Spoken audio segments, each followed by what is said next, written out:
Today, we're going to talk about the really exciting topic of email deliverability. For many people, this is something that is a little bit of an afterthought. Many teams don't feel comfortable diagnosing deliverability issues, let alone how to resolve them when they show up. So today we're going to talk a little bit about how to know when you have a deliverability issue, what are immediate actions to take, and then what are long-term steps to take. So the first thing is to be comfortable with first knowing what deliverability is and how to know when there's an issue. I'm using Klaviyo here for this account, and they have a really helpful deliverability tab. If you go to analytics and then deliverability, overall deliverability score, and it lets you know if your score is good or not. So right now we're at 86, which is good. And we've picked it up 16 points in the last 30 days. So a lot of work has gone into achieving that. And if we go over here to the overtime rating, you can see why this is a significant achievement. So this account was started back in October 2025. Right afterwards, there were millions of profiles uploaded from the past ESP, and they were not warmed up properly. And so that dropped deliverability down quite a bit. Our team started sending emails for this brand end of November. And then in December, we were balancing new product launches and trying to warm up the account with this low deliverability score. And we came out on top. December, we had a score of 58, which is fair. And then in January, we were able to achieve that 80 score that we wanted. And then in February, it was good. March, it was great. Then it dropped again because there were more products launched in April. And what we've seen with this brand is every time there's a new product launch, there seems to be a little bit of a spam attack on the list, where a bunch of profiles get added to the list. And we did experiment with double opt-in. However, it had too much of a negative impact on revenue. And so we weighed the pros and the cons there and decided that for this account, we're going to keep single opt-in. We just know now how to handle deliverability and those instances when they come up. So there was a product launch in April and then another product launch in May. So deliverability dropped twice in a row, month after month. But now we're in June and we can see that it's picked up 16 points. We're sitting at an 86. And so that's just a little bit of an overview of this account and also some proof that we do know how to pick up deliverability when things happen. You'll know that there's a deliverability problem one of two ways. Klaviyo might flag it, or you might just see it. You might see a really low click rate, really high bounce rate, really high unsubscribe or spam complaint on an account here. This was the launch that we had in May. And you can see that open, click, and bounce was healthy. There was a higher unsubscribe and spam, which was expected because we sent to a very large group of people for this launch announcement. Then the next email after that, similar type of engagement, high open, click, and bounce, but room for improvement on unsubscribe and spam. Again, it was a really big announcement, and what usually happens with that is that brands obviously want to send to as many people as possible during those announcements. So that was not unexpected. What happened after that was we saw a drop in click rate, a spike in bounce rate, and then similar unsubscribe and spam. So when you see a really high bounce rate jump out like that, that's when you know you have a problem. And so if you go into the analytics in Klaviyo, you can see by email domain the interactions that people have had and what's happened with each inbox provider. So you can see here, Hotmail and Outlook both had the high bounce rate. And you can see that here on inbox provider as well. Hotmail and Outlook had this high bounce rate, whereas the other inbox providers did not have the same performance. And then down here again, looking at negative engagements, Hotmail and Outlook, high bounce rates. So clearly we are now on Hotmail, Outlook, Microsoft's block list. So the first thing that we did was we did reach out to Klaviyo Deliverability and Compliance. They are very helpful when we're trying to get delisted from a block list. They help submit that request. So that's step one, is to notify anyone who you're in contact with deliverability and compliance with that ESP that you're using. The second thing that you will do is you will need to suppress a never engaged segment. So if you go over here to the deliverability tab, it's actually going to be over here in the action center. You can say create segment here, or if you go to audience, you can go to lists and segments, and it's in the segment library. You can search never engage through email. So that's a really easy way to create a never engaged segment. I do think that the conditions are a little bit tight here. So it's saying that person has received 5 emails in the last 180 days and never opened, never clicked, and never placed an order, you will have to suppress those profiles in order to move forward with the delisting request. And so it is beneficial to do it for that reason. Even though these maybe aren't the conditions that we would use on a normal list cleaning or account hygiene, they are necessary in these circumstances. Another thing that's really helpful if you notice something weird going on with your metrics and you're not really sure what it is, you can always come to the Deliverability tab. It'll show you anything that's alarming here. You can go to reports and it will also flag where you stand with all of your metrics. But what's really helpful is the bounce details, especially if you are on a block list, because this is going to tell you what inbox provider bounced the most and it'll tell you why. So it flagged the content as spam, landed on a block list for Hotmail, Outlook, Microsoft, but our other inbox providers are okay there. And then if you go down here, you can see that it was a soft bounce for content, and it just tells you a little bit more about the details there. And then step 3 is going to be updating your segmentation in your campaigns, because you don't want to continue sending to an inbox provider that is sending all of your emails to spam.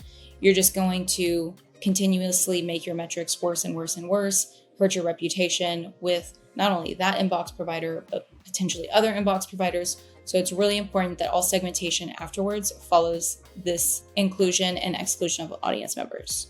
So one thing to keep in mind is I would do a little bit of an experiment with your engaged. So we have a couple of different engaged segments. We have 60-day engaged, all opt-ins. Those are people from the single opt-in. And then there's 60-day engaged subscribed. Those are people who are explicitly subscribed. It's good to send to both generally, and kind of just test the waters and see what the engagement is with each of those. What I found in my experience is when I send to all opt-ins, engagement is really the same between the two, but usually there's more revenue from the all opt-ins. And so for that reason, I lean into the all opt-ins more. You're going to want to segment your campaign with your core engaged, website engaged, people who have viewed the product, added the products to cart, started checkout but didn't finish checkout, recently created people who are learning about your brand and still getting familiar with the products that you offer, non-buyers, win-back buyers, people who have bought previously but not recently. So you're going to want to include all of your core engaged segments like that. And then for exclusions, you will want to, I'll just type it in here. You'll want to make a segment of everyone who has the inbox provider of the block list that you're on and exclude them from all of your campaigns until you're in a safe zone. And then once you get into the safe zone, you don't inbox provider. You can actually just exclude people who are unengaged with that inbox provider. And I'll go over all of those conditions. And then once you get into that safe zone, you can start sending to hypering people with that inbox provider, because what that does is, specifically for Microsoft and what we're encountering right now, is you can ask to be delisted, but they don't always honor it. What they really will go off of is how they see people engaging with your emails. And so you can't just continue to exclude everyone with that inbox provider forever unless you never plan on sending to anyone with a Hotmail or Outlook email address. At some point, you're going to have to try to engage people who have that inbox provider and did engage at some point, as a way to try to show Microsoft or whatever block list that you're on, I am a good sender. I am being mindful of who am I sending to. I'm only sending to people who are engaged and have opened or clicked my emails multiple times. Another thing that is going to be really important is your flows. So if right when you notice that you're on a block list for an inbox provider, you want to make sure that you are excluding people with that inbox provider, not only from your campaigns, but also from your flows. Because when it first happens, you're not landing in anyone's inbox. You're going to everyone's spam. And so you can see here our welcome flow and all of our other flows. We do have filters to say email doesn't contain Hotmail, MSN, Live, Yahoo, Windows Live, or Outlook. And you can ask AI, can you give me a list of email addresses that belong to this email inbox provider, and be thorough as you need to be there using AI. Recapping all of your action steps. When you notice that something is wrong with your deliverability and you are potentially, or when you are on a block list, First, you'll want to reach out to Klaviyo Deliverability and Compliance, ask for delisting, request help. The second thing you want to do is suppress your never engaged segment. They do recommend that you turn double opt-in on. We tried that, we tested it. It hurt revenue too much and we couldn't continue with double opt-in, but it is best practice and something that you can consider or test. Then you want to exclude people with that inbox provider from receiving your flow emails because they're all just going to go straight to spam and continue hurting your reputation. And then you'll also want to exclude all of the people with that inbox provider from your campaigns for it usually is about 2 to 3 weeks that you want to exclude them. And then at that point, you should be in communication with Klaviyo Deliverability and Compliance. And at that point, they'll either say, I was able to get the account delisted and it's time to start interacting with the hyper engaged. Or in this case, what's happened now is we tried the delisting, it didn't go through. Instead, we just have to prove to Microsoft that we are a good sender and we are being mindful of who we're sending to and target those hyper engaged people in our campaigns here, and then exclude the unengaged people with that inbox provider.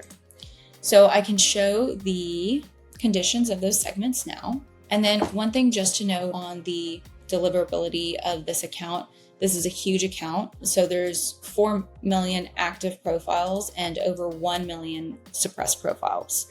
So there's a lot of profiles on this account. And we do encounter a lot of bots, fake emails, bad actors that are entering the list. We, of course, do our best to segment them out and suppress them as much as possible. But especially when there's a new product launch, it's just kind of something that we've encountered and figured out how to resolve when those issues come up. One other thing that I do want to say about the millions of profiles in this account, when our team took over this account, only about 300,000 profiles had opened or clicked an email. So a very small group of the list had actually engaged with emails. We didn't have any engagement conditions. They were brought over from another ESP and we didn't have anything on their purchase history or their site history. So we really were working with a blank canvas. What we came up here is you can see there's a lot of segments here for never received email random sample. So what we do is for every campaign, and I've even been doing this while going through these deliverability issues, we include a small group of people who have never received an email from the brand before. And that's actually really been helping with the click rate. And the bounce rate hasn't been so bad either. So I can open up a couple of examples here from recent emails, but to deliverability, after opening this up, you can see good metrics here. And if you go to audience breakdown and search by the highest click rate on every campaign, because every campaign has a random sample of people who've never received an email, that is usually 9 times out of 10, the one with the highest clicks. And so it's actually been helping. You can see that there's a little bit of an elevated bounce rate of 5%. It's not that high, and the bounce rate is so low for all of our other segments that it balances out. Another example here, going to audience breakdown, sorting by highest click. Again, this never received email random sample, highest click rate out of all the segments. So it's not a terrible strategy, and it's actually worked out in our favor, especially for click rate. And they don't always place an order, but they have high engagement. Obviously, it's the first time they're receiving an email from the brand since it's been in Klaviyo. So the fact that we have really high opens and clicks goes a long way. We don't expect them to convert from this first email that they're getting. But the idea is that, okay, they open, they click, they're interested, and now we just need to continue to nurture and retarget them. So this has actually been very beneficial to the strategy and helped with deliverability, because inbox providers do look at the click rate and how people are engaging with your emails to know if you're a good or bad actor. And so that's why it is so helpful for deliverability as well. Even though there's some elevated bounces, the pros outweigh the cons here. So the way that we do that is when I'm segmenting an email, I'll choose all of the segments that I want to send to. And let's say it's 783,000. I will not go higher than 10% of that. I will go to my listing segments. Go to this never received email segment that I have. The conditions here are received email 0 times over all time and bounced 0 times over all time. It's very important to have that balance condition in there. And then you just go to manage segment, create random sample, and then you'll name it according to your naming conventions, and you'll put the sample size in. Be sure that you don't have any commas, just numbers, and then I'll include it. But it's really important to make sure that you have included everyone that you want to include and excluded everyone you want to exclude before you go and pull that random sample, because again, it cannot go higher than 10% of the total audience size. So that's super important to make sure everything else is set up first and then go create your random sample. And you don't have to reach that 10%. So right now, when we've been struggling with some deliverability, being on Microsoft's blacklist, I've been a little bit more conservative and not actually reach that 10% with every send. So you don't have to reach the 10%.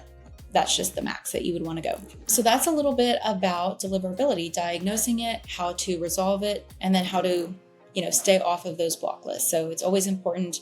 Again, best practice is to use double opt-in, but if you tested double opt-in versus single opt-in and it really affects revenue, then of course every account is going to prefer what makes more revenue. So that's understandable there. Stay on top of your list cleaning, stay on top of your metrics. Anytime that you're sending a campaign, check your audience breakdown, look and see who's giving me the highest clicks. Where are the lowest clicks coming from? And then stop including the ones that you're getting really low engagement from, especially if the revenue's not there. If there's a lower click but a higher revenue, then of course the pros outweigh the cons. But it's really important to go look at each individual send, especially if you're working with a brand that has millions of profiles, struggles with deliverability and these spam attacks on lists, then it's really important to just stay on top of that. And then also be checking the deliverability tab. The only thing about that is that the deliverability tab is updated every 30 days. So if you're trying to see real-time information, this isn't going to be super helpful. It's better to just go to each individual campaign as you send it, set a time each week to go through the campaigns you sent that week, check the deliverability, check the audience breakdown, and then adjust your segmentation accordingly on your next campaign. That is just a little bit about deliverability, how to diagnose your issues, how to resolve issues, how to get off a block list, and how to go from a poor to a good deliverability score.